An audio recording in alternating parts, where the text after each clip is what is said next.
Why does it feel so impossibly hard to just sit down and focus? You set the time aside, but the exact moment you try to work, your attention begins to fray. You clear your desk and open your laptop, but almost immediately a familiar restlessness sets in. Your thoughts drift, your body feels agitated, and your mind constantly wanders away from the screen in front of you. When this happens, the default response is self-blame. We assume we lack discipline, lack motivation, or worse, we quietly wonder if we are simply lazy or unintelligent. But struggling to keep your attention on a single task is rarely a problem of low intelligence, and it has absolutely nothing to do with a lack of willpower. Your intrinsic capacity for deep concentration hasn't magically vanished or been destroyed over the years. What you are experiencing is a completely normal biological reaction. You are placing an organ built for singular focus into an environment that constantly pulls it in a dozen different directions at once. Every single day, we willingly walk into subtle digital traps that actively dismantle our attention during our normal routines. The first trap is the quick check. You tell yourself you'll look at your phone for 1 second, entirely out of curiosity, but once you look away, you lose your rhythm, and wrestling your brain back to the original task feels exhausting. Then there is the multitasking myth.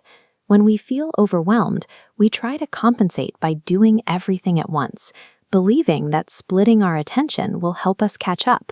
Instead of making us more productive, bouncing between tabs and projects immediately creates mental overload. Your overall concentration dilutes and weakens with every new window you open. Finally, there is the trap of the unfinished thought. Even if you manage to sit perfectly still, remembering an unreplied message or a pending email creates a low-level, constant restlessness humming in the background of your mind. These minor everyday interruptions have a compounding effect.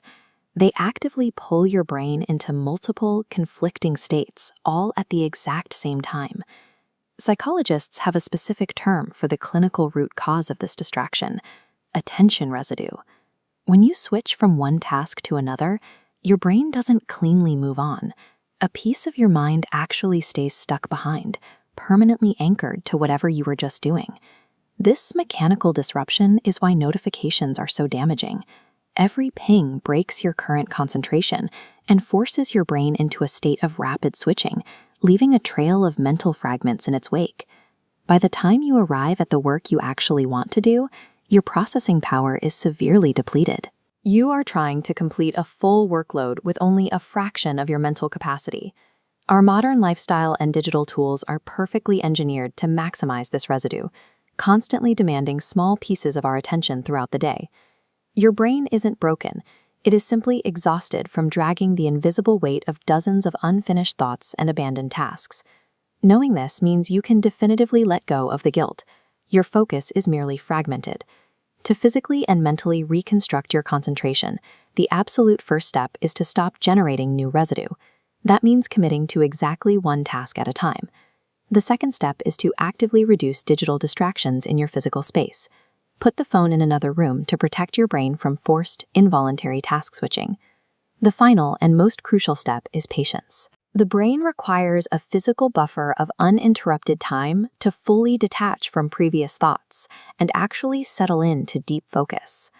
Successfully managing your concentration is entirely a matter of environmental control. It is about setting up a quiet space for your mind to work, not relying on brute force willpower. If this video helped you understand yourself a little better, consider supporting the channel by liking, subscribing, and sharing. There'll be more simple psychology videos like this to help you understand life, emotions, behavior,